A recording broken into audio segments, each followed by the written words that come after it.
to welcome you all to Central Lutheran Church on this evening of a special presentation by Kate Gould. We at Central Lutheran have an organization called Lutherans for Justice in the Holy Land, and one of the things we did this year as beginning of the year when the drums were beating for war, we all got together and decided we've got to lobby our Congress people. And we knew when we went, there has to be a better way. We need some skills, some more skills here. So anyways, one of our group has been talking, two of our groups have been talking with Kate.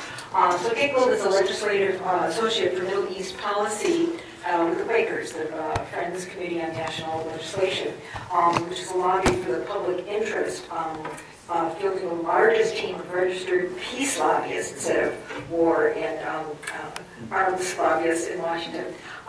She's one of only a handful of registered lobbyists working to prevent war with Iran, and also lobbies for Israeli-Palestinian peace. Kate's also a board member for Churches of Middle East Peace and is a contributor of Foreign Policy in Focus.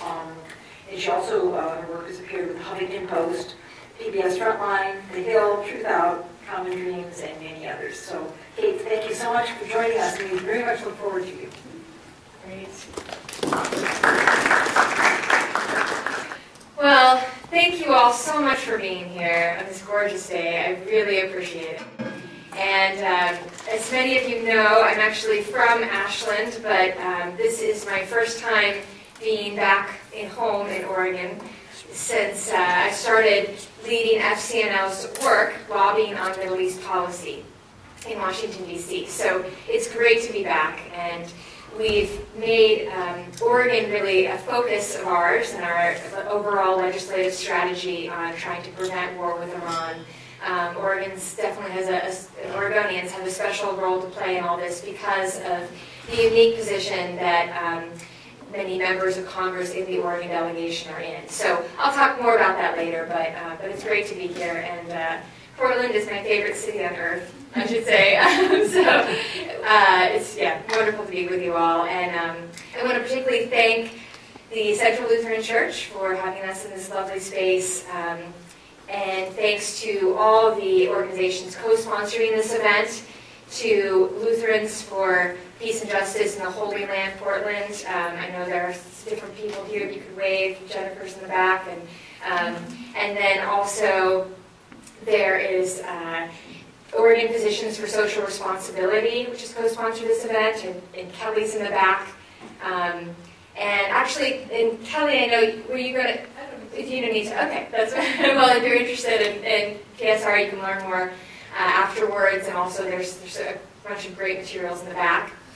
And the American-Iranian Friendship Council. I don't know if anyone is here. Okay, great. Yes, from the American-Iranian Friendship Council. So it's been great getting to know folks from all of your organizations and to hear about the great work that you're doing.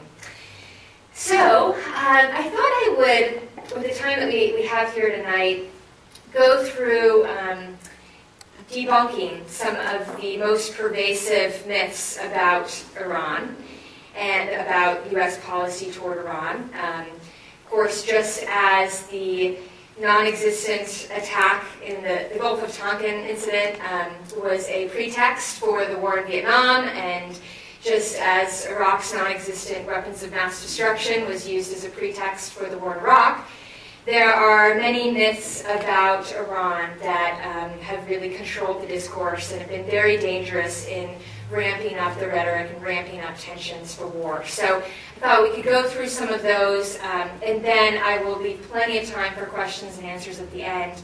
And I very much look forward to your questions, taking your questions then, and of course, plenty of time for cookies and juice in the back if you didn't get some already, and also to look over the material in the back, lots of material from FCNL and also PSR, and maybe some other groups have put information out there as well.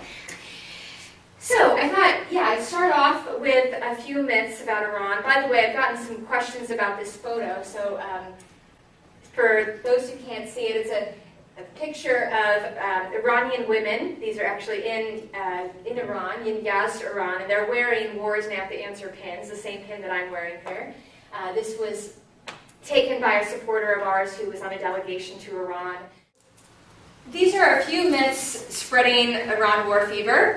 We have the myth that U.S.-Iran policy doesn't affect every American. It most certainly does. That Iran has nuclear weapons of mass destruction. That a military strike would stop Iran's nuclear program. And that negotiations with Iran, they've been tried, they've failed, and that a diplomatic resolution is impossible. Now, even there are many who, understand that U.S.-Iran policy does affect their lives, and that Iran does not have nuclear weapons. There is still time to prevent a nuclear-armed Iran and to prevent a devastating war, and that they understand that a military strike would be the worst idea as far as dealing with this crisis. But they still think that there's nothing they can do about it. So I'm going to go through and aim to persuade you all that all of these myths are completely bogus. So the first, so these are wrong, and you don't just take my word for it. Of course, these are just a sampling of some of the U.S. and Israeli military officials who have also made the case that a military strike on Iran would be disastrous, and that diplomacy is the best way to prevent war and a nuclear-armed Iran. And then that's just a cool picture from Tel Aviv, Israelis demonstrating in the streets of Tel Aviv against war with Iran and in support of diplomacy. So there's first about how U.S.-Iran policy affects you. So of course, there's the human cost of war, which is incalculable. The financial cost of war is hard to calculate, but there have been a panel of academics, of experts well-versed in war accounting that have determined that the total price tag of the wars in Iraq, Afghanistan, and Pakistan is estimated to be about $5 trillion. To put that in perspective, that breaks down to about $16,000 per person, per U.S. taxpayer. And yeah, it gives you just a sense of what kinds of costs there are involved. Of course, so many experts have estimated that a war with Iran would make these would pale in comparison, to these kinds of costs.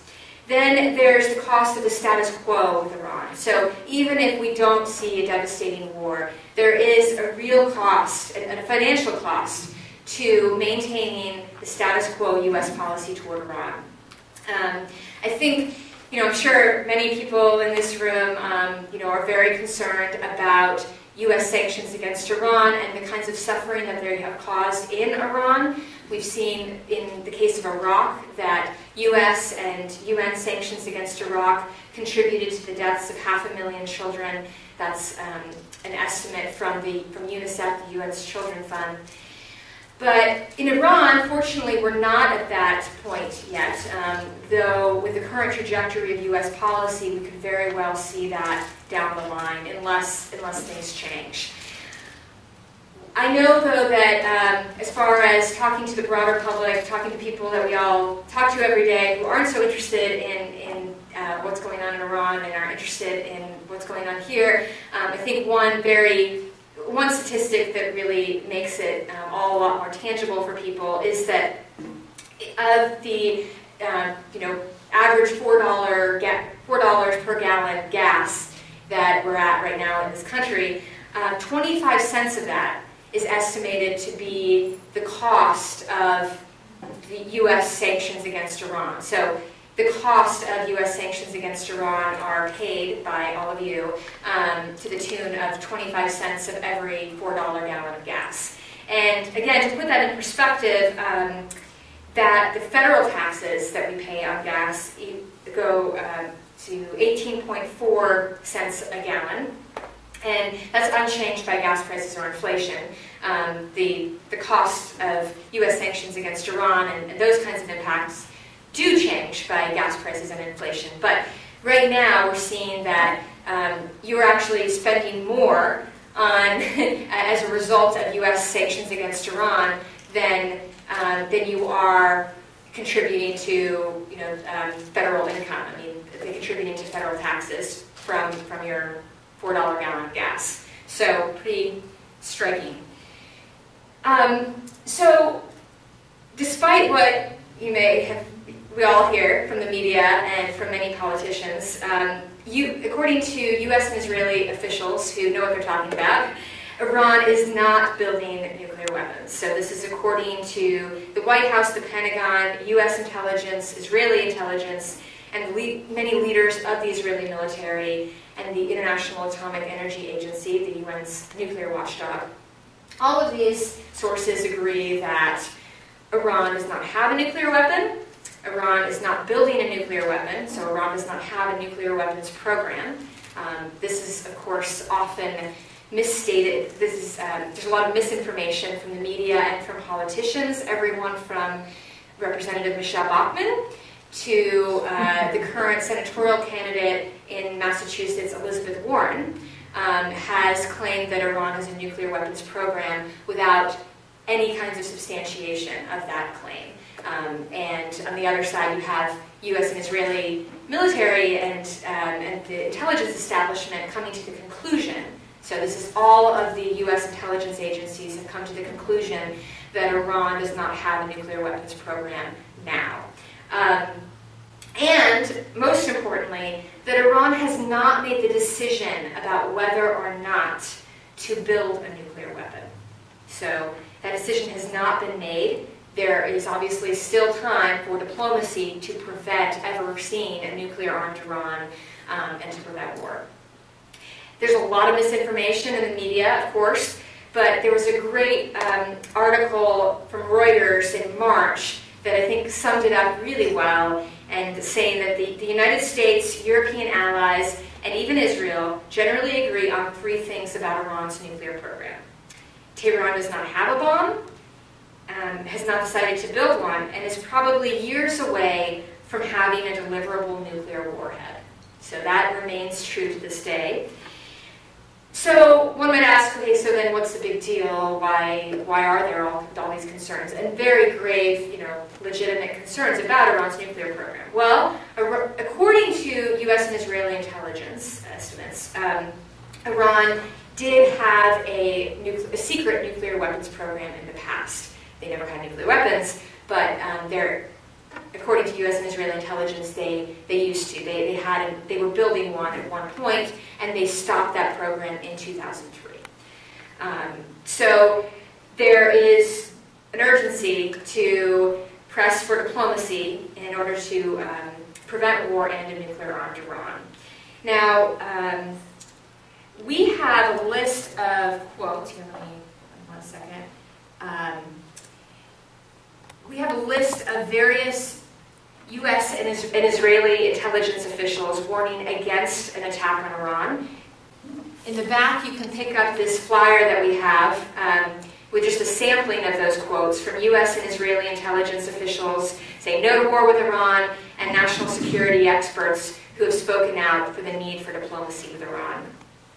And also some information about legislation that we are advocating right now and that we are urging members of Congress to support that would go further in advancing diplomacy with Iran.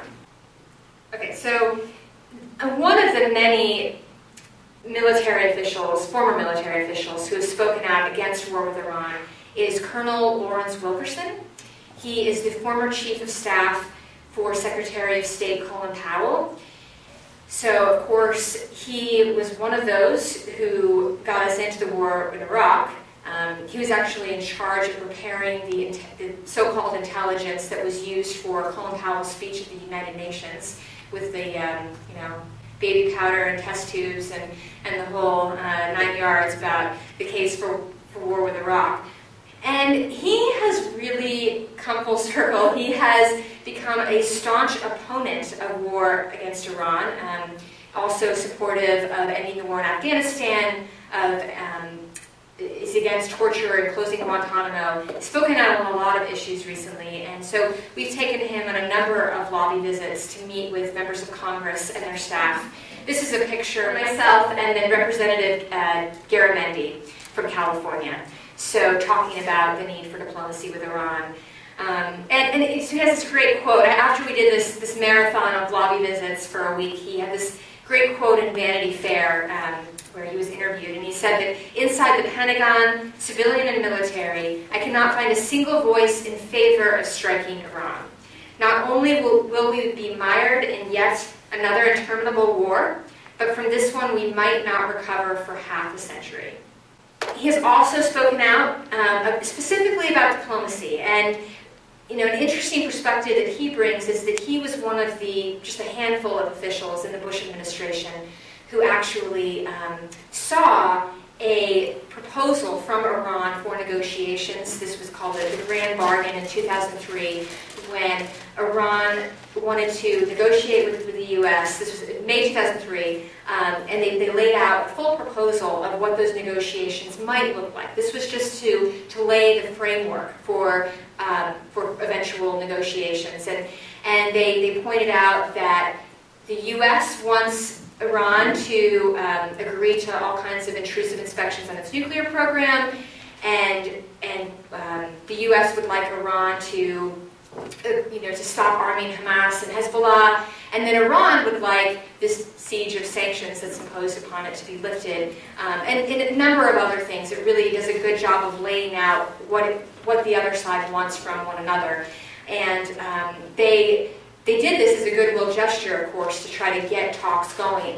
And unfortunately, it was just rebuffed straight out by the Bush administration. Vice President Dick Cheney said, "We don't speak to evil," and it was just dead in the water immediately. So even though there were some remarkable assertions in there,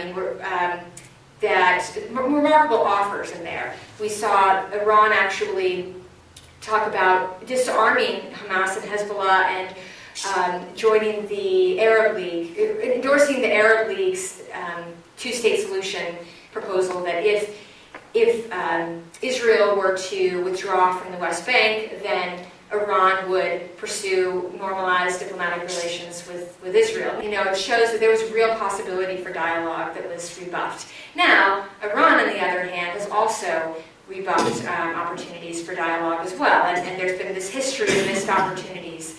So both sides have missed opportunities. The good news is that both sides, the U.S. and Iran, have actually agreed to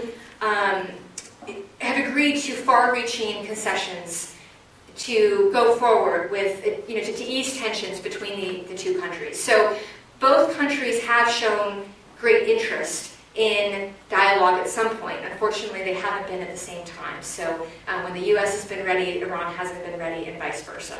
But there's a new opportunity coming up in about a week. On June 18th and 19th, the U.S. and 5 other world powers will meet in Moscow with Iran to address its nuclear program.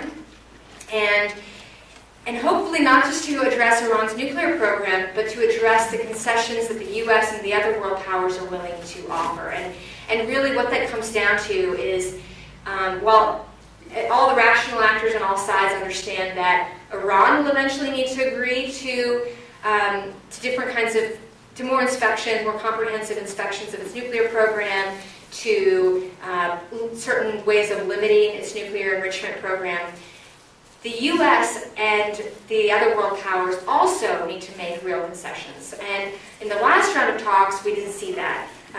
We didn't see any sanctions relief offered.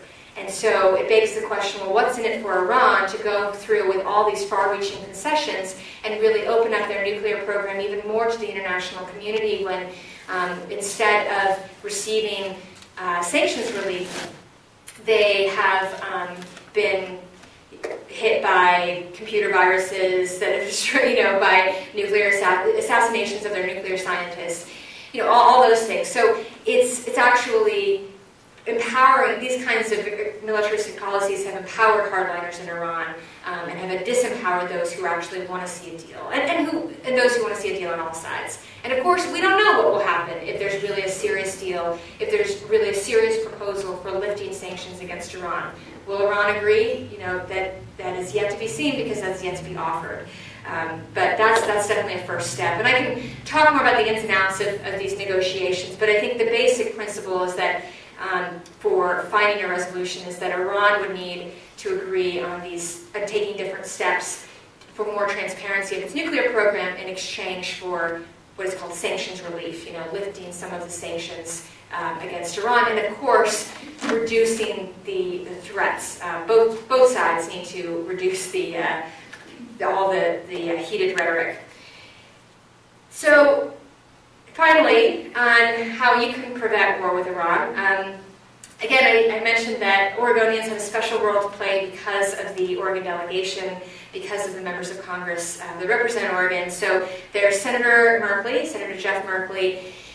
He has a particularly important role to play because he's on the Senate Banking Committee, which it doesn't sound like it has anything to do with Iran, but actually that committee is in charge of putting together the sanctions packages on Iran. So they're in charge of a lot of legislation going through on Iran.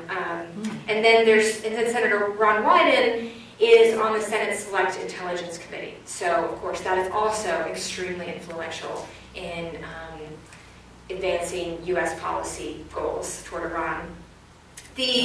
Interestingly, the chair of the Senate Select Intelligence Committee is Dianne Feinstein, and she has been the single champion. She's known as not often speaking out against war and other wars, but in this case, she has actually been the single champion for diplomacy with Iran. She has been very vocal, published a lot. Actually, she's published a lot of brilliant op-eds. So we hope that the Senators Wyden and Senator Merkley will follow her lead in speaking out against these aggressive tactics and in support of diplomacy.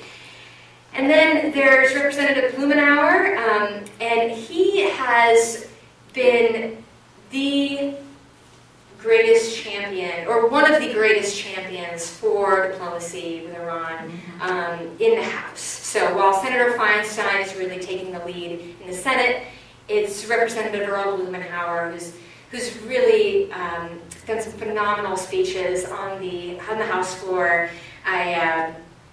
That have brought me to tears, and they're just really, really astounding speeches against war. And he, of course, on a number of different issues, but he has been a real champion on Iran. And I know that, of course, that's because, in large part, because he's able to do that with his constituency, with representing Portland, and the good people like you who make that all possible to speak out like that. And so I hope that Representative Bonamici will also follow in his footsteps on that issue. She, of course, is pretty new, and she hasn't had much time to really stake out a position on Iran. But there was an important vote recently, and we have some more. If you want more information about votes and how the members of Congress in Oregon have voted on different bills and such, we have more information on the back. But one example of that is that we have been working very hard on supporting bipartisan legislation from Representative Barbara Lee in California and Walter Jones in North Carolina, and Republican in North Carolina and Democrat from California. They have put forward legislation that would actually lift the no-contact policy. So there's this policy that's been in place for years and years where U.S. diplomats cannot speak to Iranian diplomats. So, I mean, that means they can't say hello, they can't resolve if an American's imprisoned in Iran and they want to immediately, and they see this Iranian official at a UN meeting and they want to immediately try to resolve the situation, they have to get advance permission from Secretary of State Clinton, in this case, to be able to talk to Iranians. So this legislation would lift that ban. It would prohibit any kind of preemptive attack against Iran without congressional authorization, and it would just generally support diplomacy. And so there was a vote on that. Blumenauer did vote for it. Bonamici voted against it, unfortunately. But 77 members of Congress voted for it, and so the legislation failed. But we now have 77 members of Congress on the record in support of diplomacy. It's supportive of, I mean, almost, going so far as in support of FCNL's position. I mean, that's definitely unprecedented that we have so many members of Congress on the record on that, and we hope to, of course, grow those numbers. And considering where we were actually at the beginning of my job, where we just really had like 5 members of Congress speak out about this stuff, and it was Blumenauer and Dennis Kucinich and Ron Paul, and now we're up to 77. It's certainly a positive shift in the right direction. So these are just a few simple steps that you can take to help prevent war with Iran. You know, a lot of the most effective action, timing is a big factor in that, in terms of when it's most important to call, to make phone calls, to write emails. And so, and things change, of course, with Congress constantly. And it's my job, it's our job, you know, to keep up with that and to let all of you know about that. So I would encourage you to sign up for our email list. I know it's going around. And you can also, there's another sign-up sheet in the back. And then you can keep updated about when the most important times are to really weigh in. And then another thing you can do all through this, especially through this campaign season, is to go to town halls and go to candidate forums and ask questions. Ask questions about Iran, ask other kinds of policy questions. If you have trouble figuring out what you want to ask to really both, you know, make your point and also make it a good question that will facilitate a response that will give you a good indication of where the member of Congress stands for other candidate, then you can check out, we have a newsletter in the back called Questions for Candidates, and we have a host of different questions on, you know, all the issues we work on, Native American rights and immigration reform, and on Iran. And then you can also find more at fcnl.org/QFC, that's Questions for Candidates. And then, of course, you can write a letter to the editor. They, you know, only 100 words, 150 words, and you get it in your local paper, and that's the letter to the editor section is often the most frequently read section of the newspaper. It's not just read by the public, but also by members of Congress, and I've seen that happen firsthand, certainly, and also it's important to note that these days all congressional staff, they set a Google News alert, so they set it to the member of Congress's name.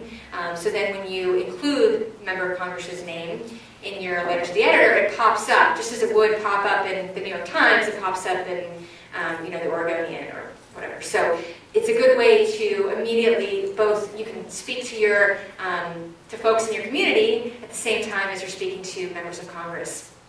And then it's, I think you can really go the extra mile by not just mentioning your member of Congress's name, but also including a specific request about, that they should co-sponsor this legislation, or that they should speak out against war, or tie it with something, with some kind of request.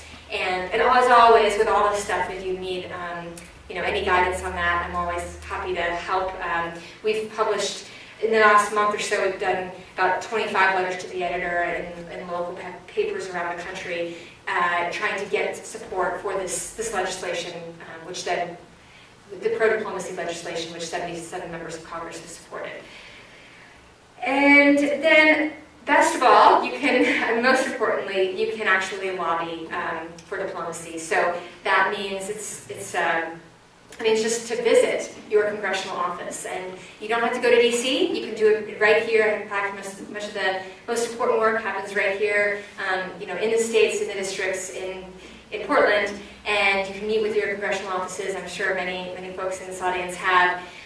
But you can, if you haven't done it before, it just takes getting together a group of, it's great to get together a group of about 5 people and set up a meeting, ideally with a member of Congress. There should be actually a lot of opportunities for that coming up, because, so now we're in June, they're going to be home for the July 4th recess. Members of Congress will also be home for most all of August. And then with the campaign cycle, they're hardly going to be in Congress at all. They're hardly going to be in D.C. They're going to be out here. They're going to be all over the country. But it's a great, this whole period coming up is a great time to meet up with them. And, you get 30 minutes or so to figure out how you're going to divide up your talking points with the group. And we can provide a lot more guidance. We have flyers over there about just basic tips for lobbying, and of course can always provide more customized guidance for you all. And then another fun way to do these lobby visits is to actually, when you're working on Iran, and I would encourage for these lobby visits to really pick one issue, one, maybe two, but especially for the visits in your home state. If you're in DC, constituents, they get a little more, they get a break, and you can bring up, a couple issues because that's your one time in DC. But for your Oregon visits, I would really encourage you to just stick to one issue. And I know that's hard, but I hope that folks will be interested in lobbying on Iran specifically. And one, a great way to prepare for that and to also organize people for that lobby visit is you can order these postcards, Diplomacy Not War with Iran postcards, and we have many in the back, and actually it'd be great if you could sign one before you leave today. You can just put your address there and address it to either Senator Merkley or Wyden, or we'll do that for you. And just making the point that it has Admiral Mullen speaking out about how it's crazy that we had a better connection with the Soviet Union than we did during the Cold War than we do now with Iran. So he has a great quote on that, and again, the Iranian women with the war is not the answer hints. And it's a great way to bring a stack of these postcards and actually deliver them directly, rather than just through the mail one by one, but to collect them and deliver en masse. We ask that people actually give them back to us, and we'll do the lobby visits, or that people use these for their own lobby visits in your own communities. So those are some, and then of course we also have flyers. We have lots of other materials you can order for your organizing work. And then whenever, of course, you are in DC and would like to lobby there, then we're always there to help you out. We have a major lobby day coming up in November, and I have on November 15th through 16th in DC, big lobby training for us, and we'll get hopefully a couple hundred folks out there lobbying for peace. So you can take one of these flyers if you're interested, and then also sign up. You can sign up for the lobby visit in December that I will be organizing. So here in Portland, if you're not able to get to DC. So those are, I think that's it. And so look forward to being in touch. Thank you so much for coming out. Really appreciate it. Thank you.